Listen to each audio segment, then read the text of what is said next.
Weihnachten, das Fest, wo wir zusammen feiern, dass Gott zu uns Menschen gekommen ist. Dass Gott heute da ist. Ich finde das wunderbar. Das schönste Fest, das wir feiern können. Gott ist da. Gott kommt zu uns Menschen. Es gibt ja ganz viele Bedeutungen, die Menschen Weihnachten geben. Ein Fest der Liebe, ein Fest für Familie, ein Fest, dieses und jenes, des Friedens. Das sind alles ganz schöne Dinge. Aber dass Gott zu uns Menschen kam, das ist unglaublich. Das können wir uns gar nicht vorstellen, was das bedeutet. Das ist das Größte, was es gibt. Und das feiern wir heute zusammen. Wir haben in dieser ganzen Serie mehr als eine Geschichte, so die Weihnachtsgeschichte ganz ungeschminkt angeschaut, haben mal all diese Legenden und diese Erzählungen, die darum entstanden sind, weggetan und geschaut, was steht eigentlich in der Bibel zu dieser Weihnachtsgeschichte. Wie ist sie uns eigentlich ursprünglich überliefert? Was ist der Kern dieser Geschichte? Wir sind eingestiegen und haben dieses Teenager-Mädchen, die Maria, wir haben ihr über die Schultern geschaut, wie sie da losgezogen ist mit dem Josef nach Bethlehem, nach Brothausen. Und da ist der auf die Welt gekommen, der von sich sagt, dass er das lebendige Brot ist. Haben die Hirten auf dem Feld entzaubert, haben geschaut, wie sie vielleicht gezweifelt haben und dann hingegangen sind, um wirklich zu überprüfen, ob das stimmt, was die Engel gesagt haben. Und sie haben alles so gefunden und wurden bewegt und begeistert und haben allen Leuten davon erzählt. Wir sind mit dem 8 Tage alten Jesus-Baby mitgegangen nach Jerusalem in den Tempel, als Maria und Josef ihn gebracht haben, um ihn zu beschneiden, und haben diesen Simeon und Hannah kennengelernt, die dieses Baby gesehen haben und gestaunt haben und gemerkt haben, jetzt werden all diese Prophezeiungen erfüllt. Und sie haben Gott gelobt und gepriesen. Unterdessen ist Jesus ein bisschen älter geworden. Vielleicht so um 1 Jahr alt, vielleicht sogar ein paar Monate mehr oder weniger. Und wir steigen ein in die Geschichte in Matthäus 2 von den Weisen aus dem Morgenland, die gekommen sind. Auch die schauen wir uns in der Bibel an, ohne alle Erzählungen, die man sich darüber erzählt, ohne alle Legenden. Für die einen ist das manchmal ein bisschen traurig, weil in der Bibel steht nirgends, dass es 3 waren, vielleicht waren es 2 oder 4 oder 5. Es steht nirgends, dass es Könige waren. Es wird hier das Wort Magier gebraucht. Schauen wir dann noch, was das genau bedeutet. Es waren keine Könige. Es hat nicht im Stall stattgefunden. Die haben sich nie mit den Hirten getroffen. Es war in einem Haus. Ja, Maria und Josef wollten nicht im Stall wohnen bleiben, ist ja klar. Es werden keine Namen genannt, wie diese geheißen haben sollen. Und eine gute Nachricht auch für uns, der Stern. Manchmal tut einem der ja ein wenig leid. Der wurde ja die ganze Zeit verfolgt. Aber der hatte also keine Paranoia oder so. Was steht denn hier in dieser Geschichte? Es ist interessant, all diese Begebenheiten mit Lukas und so weiter, die erzählt haben mit den Hirten, mit Maria, mit dem Baby, mit der Krippe, das hat so diese soziale Universalität dieser Geschichte aufgezeigt. Und jetzt in Matthäus lesen wir eigentlich von der geografischen Universalität, dass diese Geschichte alle Menschen auf der ganzen Welt, eigentlich im ganzen Universum betrifft. Und es ist auch super spannend, wie Matthäus hier schreibt. Er schreibt absolut nüchtern. Ganz viele Details würden wir uns wünschen, dass mehr steht. Er beschreibt historisch, er versucht das historisch einzubetten. Und er gibt sich sehr Mühe, das auch theologisch zu reflektieren. Also wir haben hier einen Bericht von diesen Weisen aus dem Morgenland, der historisch eingebettet ist und theologisch reflektiert, der nichts Legendenhaftes an sich hat oder der nicht so steht wie ein Märchen oder so, sondern es ist ein Bericht, der uns etwas erzählen will, was Matthäus hier wahrgenommen hat, was sich so zugetragen hat. Und das wollen wir zusammen lesen. Und wenn wir sagen heute, Gott mit uns, das ist der Kern von Weihnachten, dann wollen wir doch ihn auch bitten, dass er in diesem Gottesdienst, in dieser Predigt, das zu uns spricht, was er vorbereitet hat. Deshalb will ich beten. Danke, Jesus, dass du heute hier bist. Danke, dass du ein lebendiger Gott bist. Danke, Jesus, dass du diese Distanz zwischen uns Menschen und Gott überwunden hast und nahe gekommen bist. Und lass uns deine Nähe heute Morgen erleben. Lass uns erfahren, was du uns mitgeben willst, womit du uns heute beschenken willst. Und schenke uns offene Herzen und offene Ohren, das zu hören, was du, Jesus, uns heute sagen möchtest. Amen.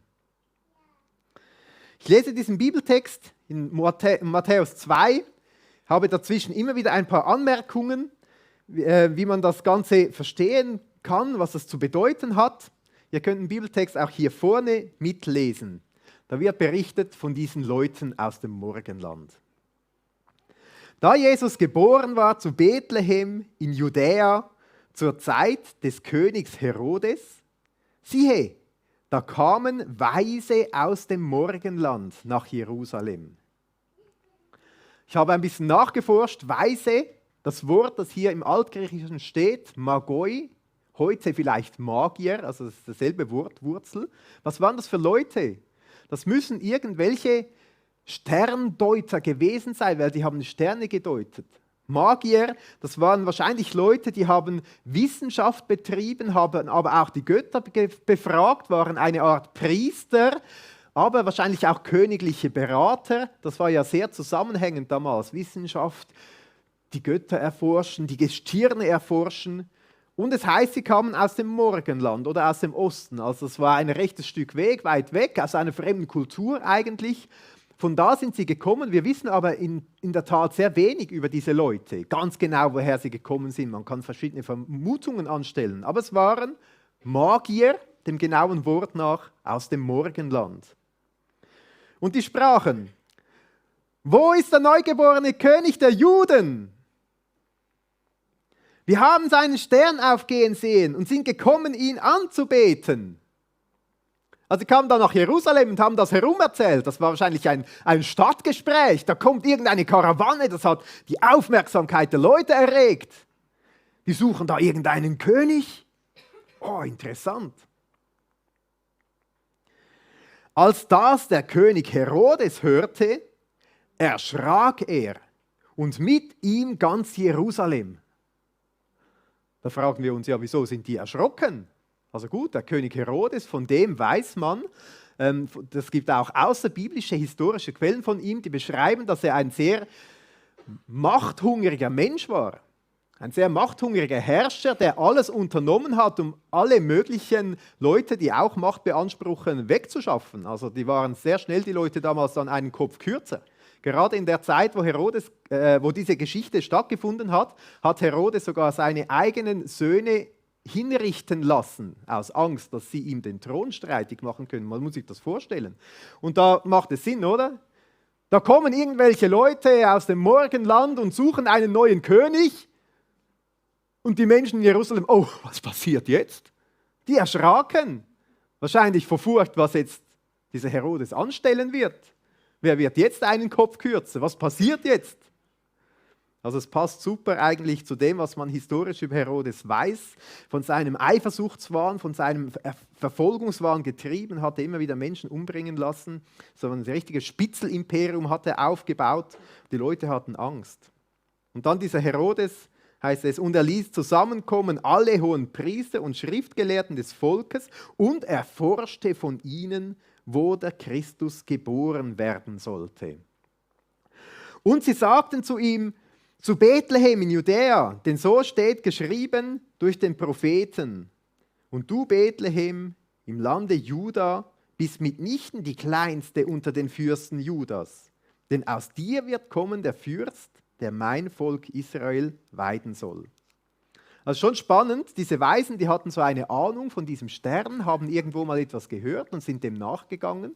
Und dann in Jerusalem wurden die Schriften befragt, eigentlich das Alte Testament wurde befragt.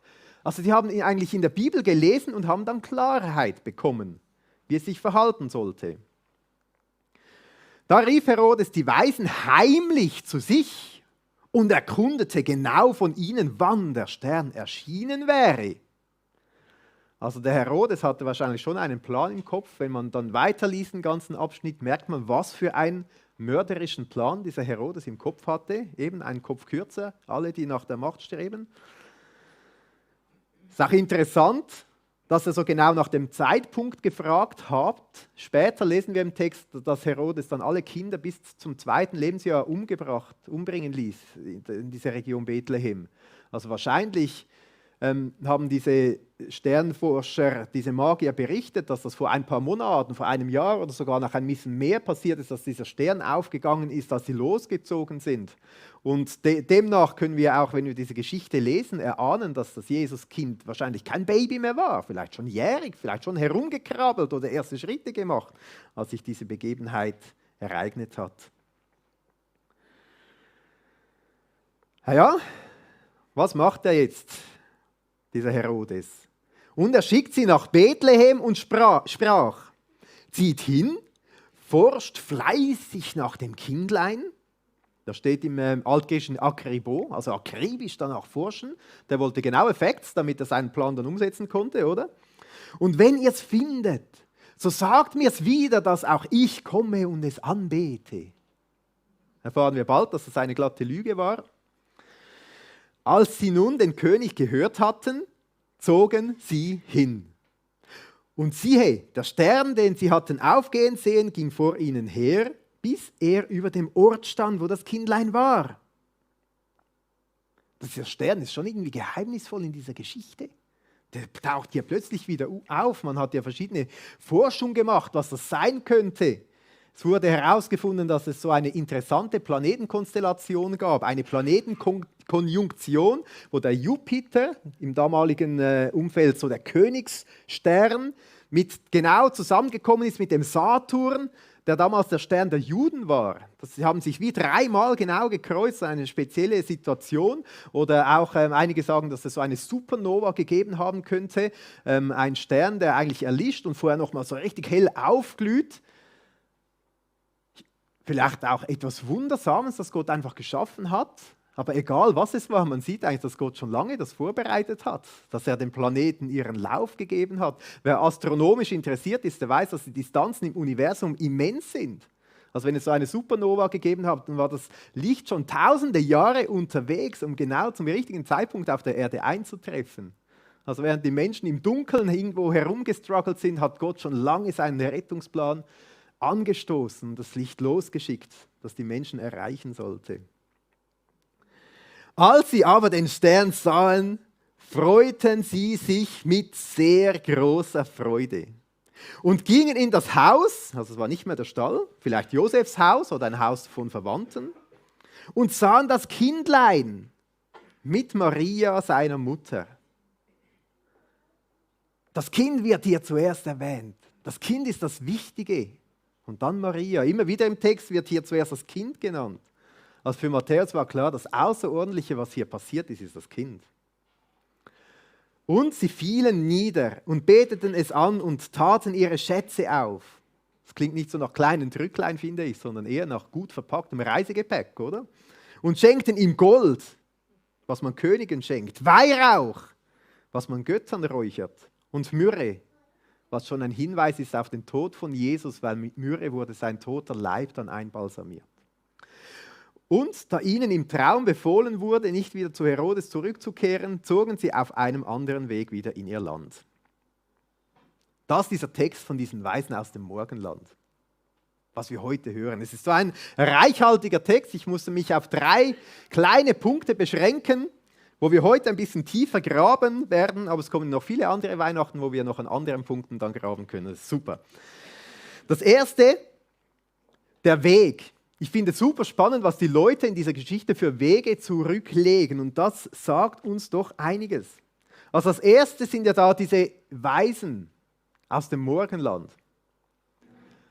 Die haben einen extrem weiten Weg zurückgelegt. Und die sind losgezogen, weil sie einen Stern gesehen haben.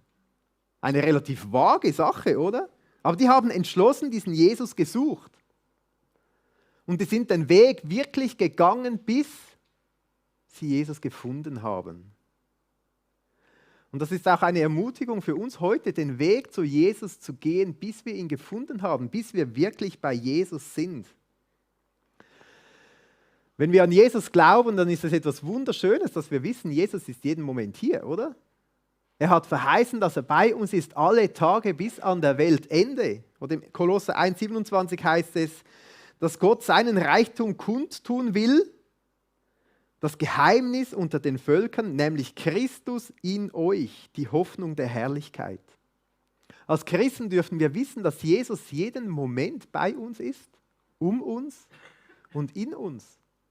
Und vielleicht kennst du das trotzdem auch, dass man manchmal denkt, irgendwie ist Gott trotzdem weit weg. Ich spüre ihn nicht. Wo ist er denn? Irgendwie fühlt sich das mit dem Glauben manchmal so surreal an.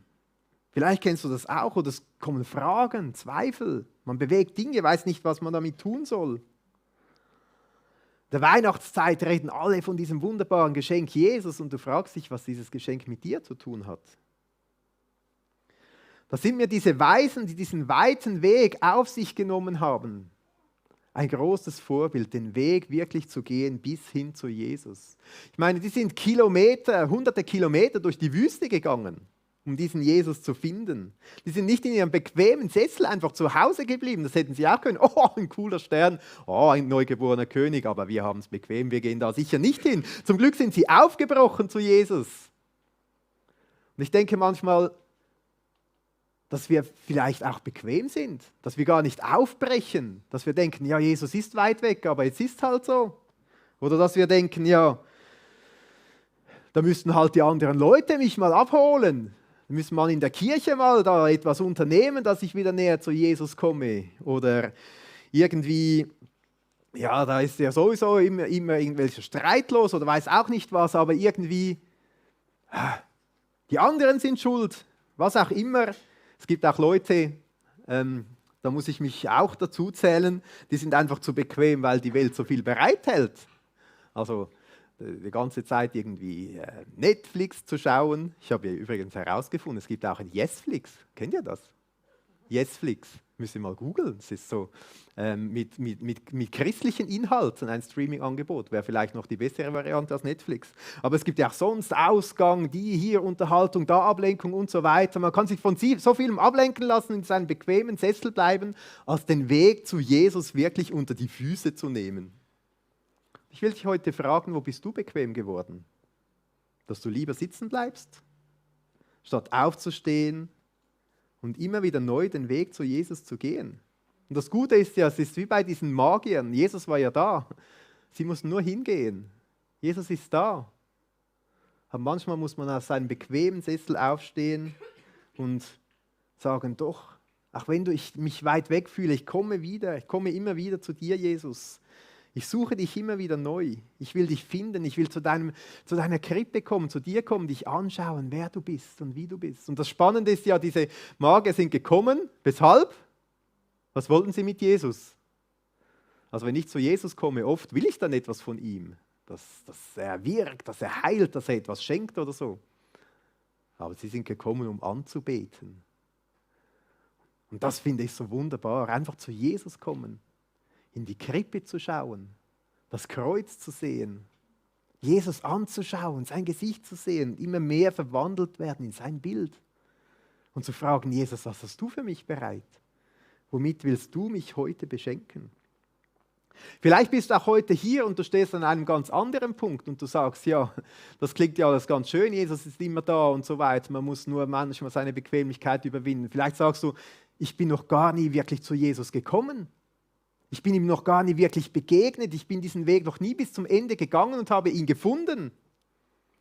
Dann ist diese Geschichte von diesen Magiern so ein wunderbares Beispiel. Die hatten so eine Ahnung im Herzen. Vielleicht kennst du das auch, so eine Art Ahnung, hey, Gott will dich ansprechen. Vielleicht jetzt in dem Moment hier, wo du merkst, da ist etwas mehr. Da hat Gott etwas bereit für dich. Und du sagst, du willst aufbrechen und dann wurde im Laufe von dieser Geschichte in den Schriften geforscht, um zu schauen, wie das wirklich ist. Wir schauen in der Bibel und entdecken, wie es wirklich ist. Wenn du Jesus so noch nie ganz persönlich begegnet bist, dann will ich dich ermutigen, wie diese Magier diesen Weg auf dich zu nehmen und bis am Schluss zu gehen. Von Jerusalem nach Bethlehem waren es noch etwa 10 Kilometer. Das war dann noch ein ganz kurzes Stück Weg. Aber das auch noch zu gehen, wirklich hinzugehen und zu schauen, den Weg bis zum Ende zu gehen. Ein zweiter Punkt. Ich finde interessant, die Personen in dieser Geschichte, welche Wege sie gegangen sind. Also da haben wir zum einen dieser Herodes, dieser König. Habe ich vorhin schon ein paar Sachen von ihm gesagt. Wir lesen im Text, er war bestürzt, er war heimlich, er war sadistisch. Für ihn ging das gar nicht, die ganze Story. Neuer König und so weiter war er überhaupt nicht offen. Aber interessant, dass er gar keinen Weg gegangen ist. Der ist einfach im Palast geblieben, in Jerusalem geblieben. Er hätte ja auch hingehen können und selber schauen, was da vor sich geht, was da los ist. Aber der wollte nicht. Er hat nicht mal Soldaten geschickt, also irgendwann später dann. Aber hat einfach diese Sterndeuter wieder losgeschickt. Er hat gedacht, er hätte das im Griff. Er hat wahrscheinlich gedacht, dass er dann schon schauen kann. Aber Gott kann man nicht im Griff haben. Wenn Gott kommt und König wird, kann man das nicht im Griff haben. So ein Denken, dem man heute auch immer wieder begegnet. Ja, Gott habe ich schon im Griff. Wenn Gott zum Beispiel, was man oft hört zum Beispiel, wenn Gott Leid zulässt, dann muss er ein böser Gott sein. Mit diesem Gott will ich nichts zu tun haben. Und man stempelt das ab und kümmert sich nicht mehr drum. Oder, ja, Gott, der ist eh zu weit weg, man kann den gar nicht finden, der ist einfach irgendwie überall oder so. Man denkt, man ordnet das ein, wie man denkt, dass es sein muss und denkt, man hat das im Griff und kümmert sich gar nicht weiter drum. Und ist gar nicht bereit, Gott zu begegnen. Also wenn ich denke, Herodes, er war nicht bereit, Gott zu begegnen. Dass die anderen Leute, diese Schriftgelehrten, die ihn da beraten haben, das waren Leute, die waren super religiös. Die haben sich top ausgekannt. In den Schriften, in der Religion, im Judentum. Die haben genau gewusst, was von dem Messias da prophezeit war. Aber auch sie sind Gott nicht persönlich begegnet in dieser Geschichte. Sie sind auch in Jerusalem geblieben. Und auch heute gibt es so viele Menschen, die suchen nach religiösen Dingen, nach Traditionen, nach Ritualen, nach irgendwelchen Möglichkeiten mit dem Übersinnlichen oder keine Ahnung, oder sind irgendwie christlich-religiös, pflegen Traditionen, gehen in Gottesdienste und so, aber sie begegnen Gott nicht persönlich. Die sind auch, ich frage mich, die haben den Messias erwartet seit hunderten Jahren und gehen nicht mal schauen, ob es irgendwie etwas an sich haben könnte. Finde ich schon komisch eigentlich. Dann hat es noch mehr Leute, Leute von Jerusalem, die waren empört, die hatten Angst. Wir lesen sonst nicht mehr von diesen Leuten. Wahrscheinlich war das eine riesen Aufregung, man hat sich herumerzählt, was da läuft. Die neuesten News hat man sich weitergegeben. Ich weiß nicht, was ihr alles für News auf eurem Handy abruft oder was ihr so, wahrscheinlich war Herodes, hätte ein paar Follower gehabt dann auf Twitter und so und Instagram und so und alle wollten wissen, was der wieder sagt und so. Vielleicht waren sie so News interessiert. Diese Jerusalemer waren allem Klatsch und Tratsch hinterher. Aber auch sie sind da geblieben. Und dann waren da diese Magier in dieser Geschichte. Haben das gehört. Es waren Leute von einer fremden, also damals für die Juden fremden Religion, fremden Kultur. Irgendwie wahrscheinlich sogar für die Juden Heiden oder sogar Gotteslästerer. Aber genau diese Leute, die sind aufgebrochen. Das heißt, sie aber zogen hin und sind hingegangen, haben Jesus gefunden, sind vor ihm niedergekniet und hatten eine Begegnung mit dem lebendigen Gott. Und das finde ich schon spannend. Die super religiösen, die Mächtigen, die Bevölkerung, die Klatsch- und Tragtsüchtigen, alle diese Leute, die sind nicht zu Jesus gegangen. Aber die, von denen es man eigentlich am wenigsten erwartet, genau die haben eine Begegnung mit Jesus. Und so ist Jesus bis heute. Er sagt, er ist gekommen für die, die einen Arzt brauchen. Nicht für die, von denen wir denken, die sind super religiös oder weiß auch nicht was, sondern er ist genau für die gekommen, die ihn suchen. Egal, was man mitbringt, welche Prägungen, welche Traditionen, egal, was man mitbringt, jeder darf zu Jesus kommen. Das finde ich schon wunderbar, einzigartig. Und das sagt Jesus auch selber. In Johannes 3,16 heißt es über Jesus, denn so sehr hat Gott die Welt geliebt. Und damit ist wirklich die ganze Welt eingeschlossen, jede Kultur, jede Nation, jeder Mensch, auch du. So sehr hat Gott dich geliebt, dass er seinen einzigen Sohn gab. Dass jeder, der an ihn glaubt, nicht verloren geht, sondern das ewige Leben hat. Und dann heißt es, denn Gott hat seinen Sohn nicht in die Welt gesandt, dass er die Welt richtet, sondern dass die Welt durch ihn gerettet wird. Deshalb hat Jesus seinen Sohn geschickt und jeder darf kommen, jeder darf zu Jesus kommen, egal woher man kommt, was man mitbringt. Nicht nur die Superreligiösen, das finde ich schon cool. Also egal, wo du bist, was du mitbringst, ob du sehr weit weg bist von Jesus oder vielleicht ganz nah, jeder darf zu Jesus kommen. Jeder darf kommen. Was ich ganz spannend finde an dieser Geschichte, das zum dritten Punkt, diese Weisen, die gekommen sind, die haben Jesus die Ehre gebracht. Im Vers 11 heißt es da, und als sie in das Haus gekommen waren, die Weisen, sahen sie das Kind mit Maria, seiner Mutter, und sie fielen nieder und huldigten ihm, und sie öffneten ihre Schätze und opferten ihm Gaben, Gold, Weihrauch und Myrrhe. Also sie sind gekommen, um anzubeten, um Ehre zu geben, um zu beschenken. Für mich auch so ein wunderbarer Punkt, zu Jesus kommen und nicht in erster Linie einfach etwas zu wollen, etwas abzuholen, etwas zu erbitten, sondern vor Jesus niederzuknien, ihn zu ehren, ihm zu begegnen, zu fragen, Jesus, was willst du geben? Was willst du? Was gibst du? Was tust du? Und dann diese Geschenke, Jesus zu beschenken. Ist ja auch super spannend, wie diese Geschenke diesen Jesus geehrt haben. Zuerst das Gold, ein materielles Geschenk, ein Geschenk, das man einem König macht. Jesus auch etwas zu schenken von dem, was er mir materiell gibt. Was ich habe, Jesus zu geben, finde ich ein wunderschöner Gedanke. Zu sagen, Jesus, das Wertvollste, was ich habe, das bist du. Wie könnte ich dir nicht das geben, was ich sonst noch habe? Weihrauch zu schenken. Weihrauch hat man Göttern geopfert. Zu sagen, Jesus, ich verehre dich als meinen Gott. Ich habe keine anderen Götter. Du bist mein Gott. Jesus Myrrhe zu schenken, was könnte das bedeuten? Als Jesus am Kreuz hing, wollte man ihm Myrrhe zu trinken geben. Er hat es nicht genommen. Als er tot war, hat man ihn mit Myrrhe einbalsamiert. Es ist ein Zeichen für den Tod von Jesus. Also könnte es bedeuten, einfach das Sterben von Jesus in Anspruch zu nehmen. Sagen, Jesus, ich brauche das, dass du für meine Schuld und Sünden gestorben bist, dass du das am Kreuz getragen hast. Ich will deine Vergebung annehmen und ich freue mich auch über deine Auferstehung, dass du lebst und mir vergibst. Was willst du Jesus bringen? Was könnte dein Gold, dein Weihrauch und deine Myrrhe sein? Diese Geschenke oder dieses Verhalten von diesen Magiern ist aber auch super spannend, wenn du denkst, ja gut, ich bin wirklich nicht so nah bei Jesus. Ich will mal diese 10 Kilometer noch gehen von Jerusalem nach Bethlehem, diesen letzten Schritt machen auf Jesus zu und ihn wirklich mal begegnen. So zum ersten Mal richtig begegnen. Ich finde, dieser Text hier ist ein wunderbarer Leitfaden, wie das geschehen kann.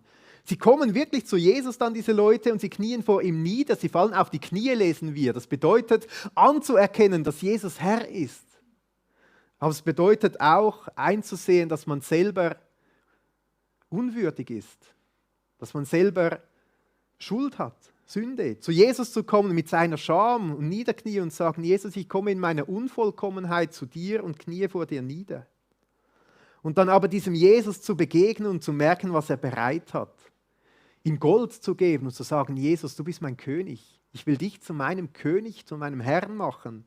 Ihm Weihrauch zu geben und sagen, Jesus, ich will dich zu meinem Gott machen. Du sollst mein Gott sein. Und ihm Myrrhe zu geben und zu sagen, Jesus, ich will eins werden mit deinem Sterben und Auferstehen. Das klingt jetzt ein bisschen fast abstrakt, aber das bedeutet ganz einfach zu sagen, ich will die Vergebung annehmen, die du bereithältst. Das ist diese Myrrhe. Ich möchte hier an dieser Stelle einen Text lesen aus Römer 10, der das so wunderbar beschreibt, was hier eigentlich passiert, die ganze Zeit. Was hier mit diesen Geschenken auch passiert. In Römer 10, dort heißt es, denn wenn du mit deinem Mund bekennst, Jesus ist der Herr, Und wenn du von ganzem Herzen glaubst, dass Gott ihn von den Toten auferweckt hat, dann wirst du gerettet werden. Wer also von Herzen glaubt, wird von Gott angenommen. Vielleicht ist heute der Tag, um zum ersten Mal zu Jesus zu kommen und zu sagen, okay Jesus, ich will dich als Herrn anerkennen. Ich will glauben, dass du gestorben und auferstanden bist, auch für mich und meine Schuld. Ich will diese Vergebung annehmen. Und dann von ganzem Herzen glauben und merken, dass man von Gott angenommen wird.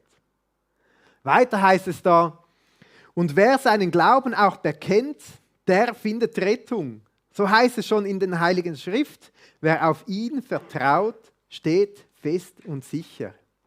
Da gibt es auch keinen Unterschied zwischen Juden und anderen Völkern. Also wirklich jeder darf kommen. Man muss nicht eine religiöse Vorgeschichte oder so haben. Aus jedem Volk, aus jeder Nation darf man kommen. Und dann, sie alle haben ein und denselben Herrn Jesus Christus, der aus seinem Reichtum alle beschenkt, die ihn darum bitten. Denn jeder, der den Namen des Herrn anruft, wird gerettet werden. Ich möchte zum Schluss kommen. Spannend finde ich, was mit diesen Weisen passiert, als sie kommen. Oft denken Menschen, wenn man zu Jesus kommt, wenn man Jesus begegnet, wenn man von Jesus verändert wird, ja, so mit Jesus zusammen sein, als Christ leben, das ist eher langweilig, das ist nicht so attraktiv irgendwie so, aber was mit diesen Magiern passiert, ist interessant. Es heißt, als sie aber den Stern sahen, als sie dann dort waren, freuten sie sich mit sehr großer Freude. Also es wird vierfach betont hier. Sie freuten sich, heißt es zuerst. Und dann heißt es, sie freuten sich mit Freude. Das ist schon doppelt, oder? Sie freuten sich mit Freude. Und dann heißt es, sie freuten sich mit großer Freude. Und sogar sie freuten sich mit sehr großer Freude. Das muss man mal verstehen. Was das auslöst, wenn man Jesus begegnet, sind einfach ein bisschen Freude. Sondern sie freuten sich mit sehr großer Freude. Was ist es für eine Freude, wenn man Jesus begegnet und merkt, dass er genau für einen selber auf die Welt gekommen ist? Dass er mir nahe sein will. Dass er mit mir eine Beziehung haben will. Nicht eine Religion oder so, sondern mir nahe sein will und mit mir im Kontakt sein möchte. Und sie freuten sich mit sehr großer Freude. Ich möchte euch diese paar Gedanken mitgeben. Bewegt sie in eurem Herzen. Was ist dein Punkt? Was willst du heute bewegen? Was möchtest du da mitnehmen? Jesus ist da, er ist geboren, geh den ganzen Weg bis zu ihm. Vielleicht bist du schon lange mit Jesus unterwegs, aber fühlst dich weit weg. Dann möchte ich dich ermutigen, aufzustehen und immer wieder den Weg zu Jesus zu suchen, diese letzten 10 Kilometern auch noch zu gehen. Für mich eine Ermutigung, diese Geschichte zu Jesus zu kommen, so wie ich bin. Nicht als super frommer, nicht als super religiöser, sondern so kommen, wie ich bin und vor Jesus kommen, vor ihm niederknien und dann Jesus die Ehre zu geben. Vielleicht hast du es dann auch auf dem Herzen, wie diese Weisen niederzuknien. Jesus die Ehre zu geben mit der Musik. Mein Wunsch ist aber auch, wenn du heute hier bist oder wenn du im Livestream mitschaust und wenn du noch nie zu Jesus gekommen bist, dieses Geschenk der Vergebung, der Annahme von Jesus noch nie angenommen hast, das ist Weihnachten der beste Zeitpunkt dafür, weil Jesus hat sich selbst uns geschenkt. Dann möchte ich dich ermutigen, wirklich zu Jesus hinzukommen. So wie das diese Weisen gemacht haben, vor Jesus niederzuknien und zu sagen, Jesus, ich will dich in mein Leben aufnehmen. Ich mache dich zu meinem Herrn, das ist dein Gold. Ich mache dich zu meinem Gott. Das ist der Weihrauch. Und ich will die Vergebung annehmen. Das ist die Myrrhe. Bewege diese Fragen in deinem Herzen und etwas legt dir Gott aufs Herz. Besprich das in den folgenden Momenten mit Jesus.